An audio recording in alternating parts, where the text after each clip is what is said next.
आणि रामराजे महाराज साहेब आपल्या फलटणमध्ये आणि जावळीमध्ये पण आपल्याला बघायला मिळालं नसेल. आम्ही मान तालुक्यातली साधी भोळी माणसं, भाकरीवर सांडगाण मानदेशी दांडगा असं म्हणतात. मनानं भावडी माणसं, एखाद्यावर प्रेम केलं ना तर जीवापाड प्रेम करू आम्ही. गेली 40 वर्ष आम्ही तात्यांवर प्रेम केलं. गेल्या 3.5 वर्षात आमची काही गणित चुकलीत. गाढवाचं शिंगरू म्हणतात ना, गोंडच दिसतं, पण ते मोठं झालं की लाता मारायला लागतं. मानच्या जनतेला कळायला लागले आता ते लाता मारायला लागले. आमचे आदरणीय शिंदे साहेब जिल्ह्याचे पालकमंत्री झाले. एवढा मोठा उदार आनंदाला आला, उत्साहाला आला, एक चैतन्य पसरलं. मग आमचे विद्यमान लोकप्रतिनिधी तिकडं कोरेगाव मध्ये गेले. आधी तिकडं फलटणला जायचे. आमच्या महाराज साहेबांना वाटते ते काहीतरी बोलायचे. आम्ही म्हणायचो एखाद्याच्या तोंडाला कुत्र बांधलेलं असतं, करायचं काय.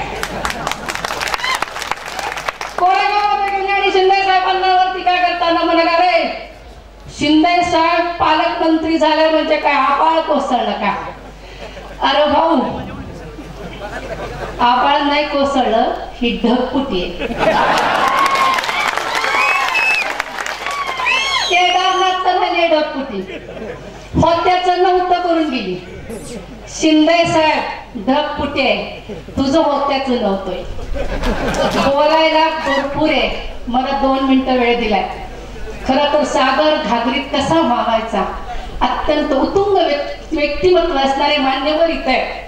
मी या निमित्ताने एवढंच सांगू इच्छिते की माथाडी कामगार असणारे, माथाडी नेता असणारे शिंदे साहेब पालकमंत्री होतात, त्यांना मंत्रिपदाचा दर्जा मिळतो, ते पद मिळतं. आणि नगरसेवक असणारे रामराजे साहेब आज राज्य जिल्हा नियोजनाचे कार्याध्यक्ष होतात. मला बंधू आणि भगिनींनो तुम्हाला एकच सांगायचे की जो प्रामाणिकपणे कष्ट करतो, जो निष्ठेने पक्षाबरोबर राहतो, त्याला हे फळ मिळतं. आणि फक्त राष्ट्रवादी काँग्रेसमध्ये हा चमत्कार होतो. त्याच्या पुढे जाऊन मला एक सांगायचंय तुम्हाला की माझ्यासारखे असंख्य कार्यकर्ते जे निष्ठेने आणि प्रेमानं राष्ट्रवादीवर प्रेम करतात. खरं तर हे आमच्यासाठी पाठबळ आहे. सामान्य कुटुंबात जन्माला आलेली माणसं अत्यंत संघर्षाने मोठी होतात. त्यांना मान सन्मान मिळतो तो फक्त राष्ट्रवादी काँग्रेसमधून मिळतो. आणि म्हणून माझ्यासारख्या कार्यकर्त्याला काम करायचं बळ मिळतं, मला असं वाटतं.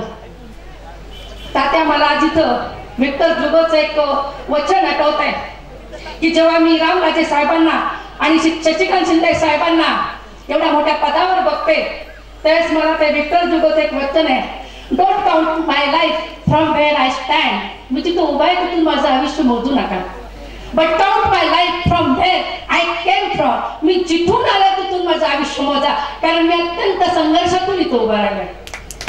मला एकच शेवटी सांगायचंय, आदरणीय पवार साहेबांनी महिलांना 33% आरक्षण दिलं, 50% आरक्षण दिलं.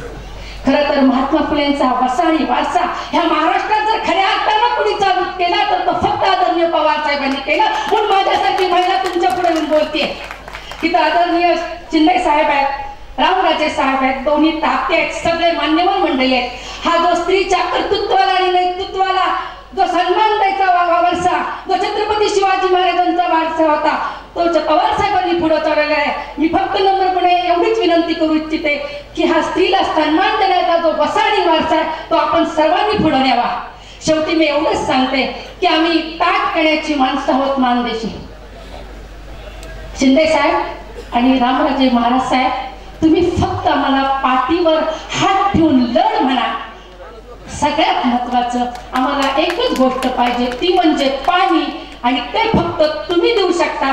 फक्त बघा, असं करू नका, महाराज साहेबांनी असं कधीच केलं नाही. म्हणजे सातारा जिल्हा तिकडून सुरुवात होतो, आमचं इकडं शेवटचं. म्हणजे ते कडचं वावर असतं की नाही, कडचं वावर असलं की कुणाचं तिकडं ध्यान नसतं. असं करू नका.